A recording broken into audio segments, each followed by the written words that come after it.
Students welcome to my channel. आज हम पढ़ने वाले हैं एक्सपेरिमेंटल एक्सरे डायफ्रैक्शन मेथड। तो इससे पहले हमने अपने प्रीवियस लेक्चर के अंदर जो है ब्रैग्स लॉ हमने डिस्कस किया था। तो वहाँ पे हमने जो है ब्रैग्स लॉ के लिए कंडीशन निकाली थी। वो कंडीशन क्या थी कि अगर हमें एक्सरे डायफ्रैक्शन कराना है तो उसके लिए जो है हमें इस कंडीशन को सेटिस्फाई करना पड़ेगा। वो क्या थी आपके पास 2d sin theta is equal to lambda, जिसके लिए हमारे पास डी थीटा और लैम्डा जो है ये जो इक्वेशन को सेटिस्फाई कर देंगे तो हम क्या कहेंगे कि हमें जो है डायफ्रैक्शन पैटर्न हमें मिल जाएगा। तो ये हमने पढ़ा था। यानी कि कहने का मतलब ये है कि अगर कोई भी प्लेन है हमारे पास, अगर हमें क्रिस्टल जो है किससे मिलके बना हुआ है, प्लेन से मिलके बना हुआ है, सो उसके अंदर जो है डी आपका क्या है, that is interplanar spacing, theta is your incident angle या आप कह सकते हो ग्लैंसिंग एंगल, और लैम्डा क्या है, वेवलेंथ ऑफ एक्सरेज जो हम यूज़ कर रहे हैं। तो बेसिकली क्या है कि अगर जब एक्सरेज इसके ऊपर जो है फॉल करेंगे तो हर एंगल के लिए थीटा, हर एंगल के लिए जो है रिफ्लेक्शन पॉसिबल नहीं है। सिर्फ और सिर्फ उस पर्टिकुलर थीटा के लिए जो है रिफ्लेक्शन पॉसिबल है जिसके लिए ये जो कंडीशन है 2d sin theta is equal to n lambda जो है वो सेटिस्फाई कर जाए। तो यहाँ पे यही लिखा हुआ है कि जब एक्सरेज जो है 3 डायमेंशनल क्रिस्टल के ऊपर जब फॉल करेगी तो हर आर्बिट्री एंगल के लिए जो है, एंगल ऑफ इंसिडेंस के लिए यानी कि ग्लैंसिंग एंगल के लिए रिफ्लेक्शन पॉसिबल नहीं है। सो अगर हमें जो है ब्रैग्स लॉ की इक्वेशन को अगर हमें सेटिस्फाई करना है तो हमें क्या करना पड़ेगा, या तो हमें थीटा को वेरी करना पड़ेगा, या तो हम थीटा को स्कैन कर ले, या हम क्या कर ले, वेवलेंथ को स्कैन कर ले, क्योंकि ये दो जो है पॉइंट जो है वो मेजर रोल प्ले कर रहे हैं आपका। ठीक है। तो एक्सपेरिमेंटली हम क्या करते हैं, एक्सपेरिमेंटली हम जो है या तो कंटिन्यूस रेंज हम किसकी लेके चलते हैं, थीटा की लेके चलते हैं, या फिर हम क्या करते हैं कंटिन्यूस रेंज हम किसकी लेके चलते हैं, लैम्डा की लेके चलते हैं, जिसके लिए जो है हमारी ये जो इक्वेशन है 2d sin theta is equal to n lambda satisfy हो जाती है, तो हमें क्या मिल जाता है, डायफ्रैक्शन मिल जाता है।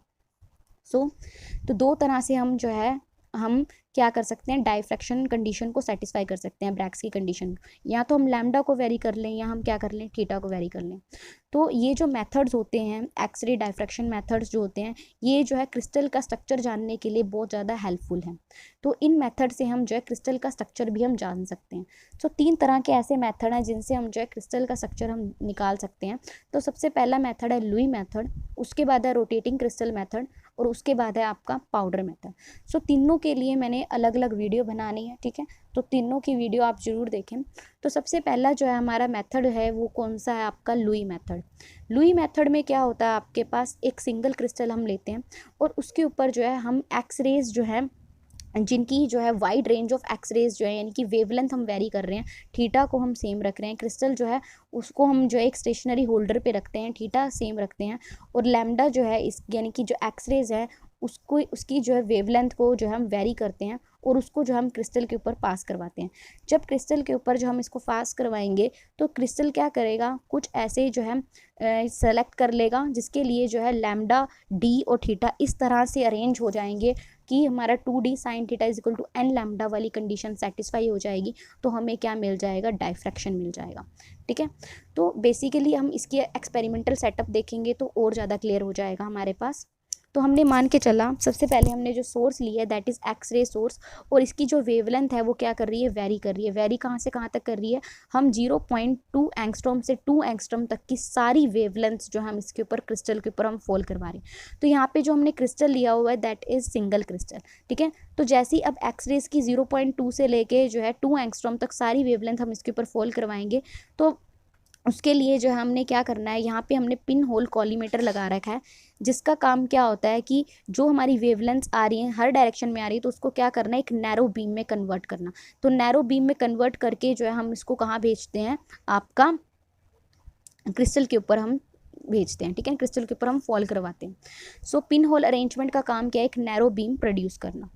तो यहाँ पे जो हमने सिंगल क्रिस्टल लिया हुआ है तो उसकी जो डायमेंशन हमने ली हुई है that is 1 mm 1 mm 1 mm, यानी कि जो क्रिस्टल है वो आपका कैसा है, उसकी जो लेंथ ब्रेथ और हाइट की अगर मैं बात करूँ तो 1 mm 1 mm और 1 mm है। ठीक है।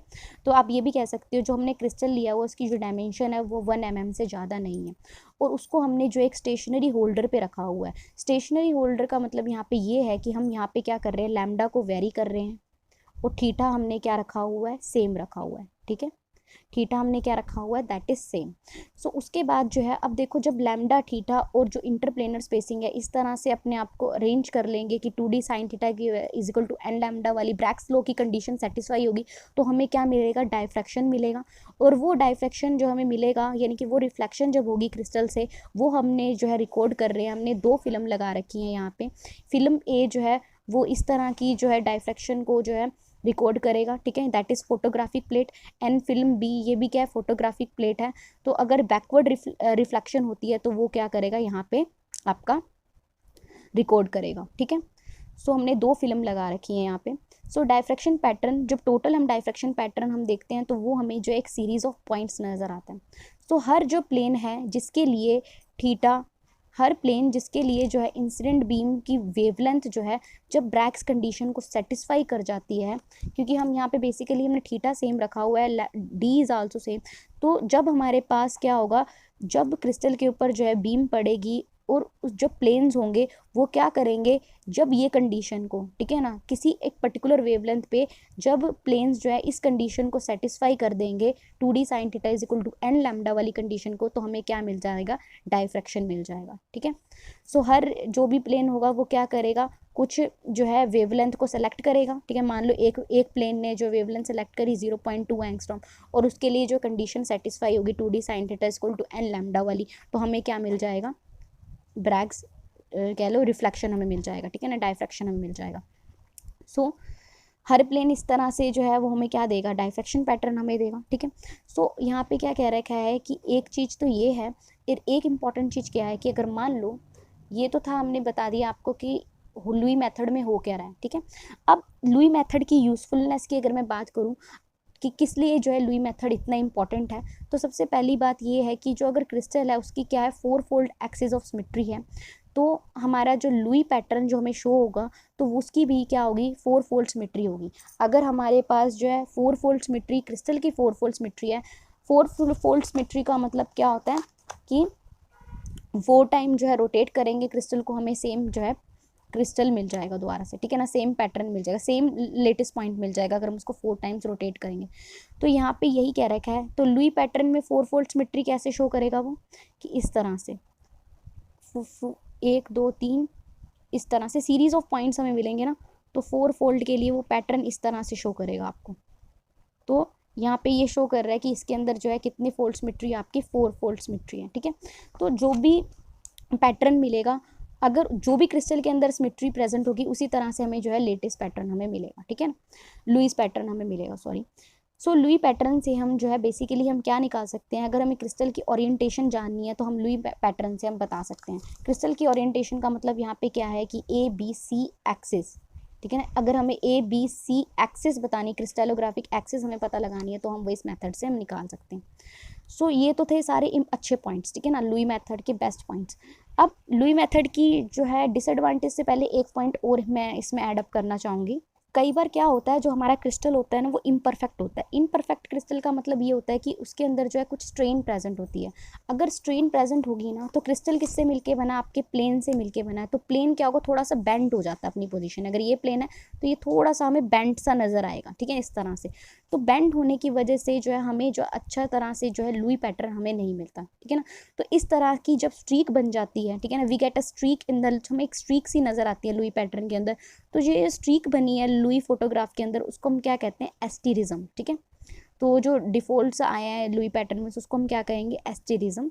सो लुई मेथड जो है इसको हम जो है इसका हम यूज़ जो है क्या कर सकते हैं, अगर क्रिस्टल के अंदर कोई इम्परफेक्शन प्रेजेंट है, ठीक है ना, इम्परफेक्शन का मतलब क्रिस्टल मान लो अगर दब गया है मैकेनिकली, या फिर हमने उसके ऊपर कुछ प्रेशर लगाया जिससे हमारा क्रिस्टल दब गया है। आप देखते हो ना कि क्रिस्टल में कई बार क्या होता है कि वो थोड़ा सा दबा होता है, तो इस तरह के अगर इम्परफेक्शन प्रेजेंट है तो वो हम जो है लुई मेथड से हमें स्टडी कर सकते हैं, क्योंकि हमें जो है स्ट्रीक्स नज़र आएंगी तो हम बता सकते हैं कि ये जो हमारा क्रिस्टल है ये थोड़ा इम्परफेक्ट है। इन डिसएडवांटेजेस की अगर मैं बात करूँ तो ये क्रिस्टल को स्ट्रक्चर को नहीं डिटरमाइन कर सकता, कि क्रिस्टल का स्ट्रक्चर डिटरमाइन नहीं करने का मतलब यहाँ पे ये है कि ए बी सी के बारे में हमें कोई इन्फॉर्मेशन नहीं देता, यानी कि क्रिस्टल की लेंथ ब्रेथ हाइट हमें कुछ नहीं पता चलती इसके अंदर हमें, ठीक है। तो और जब भी हम जो है कंटिन्यूस रेंज ऑफ वेवलेंथ की बात करते हैं तो सारी वेवलेंथ्स जो है वो डिफरेंट ऑर्डर पे रिफ्लेक्ट होंगी सिंगल प्लेन से।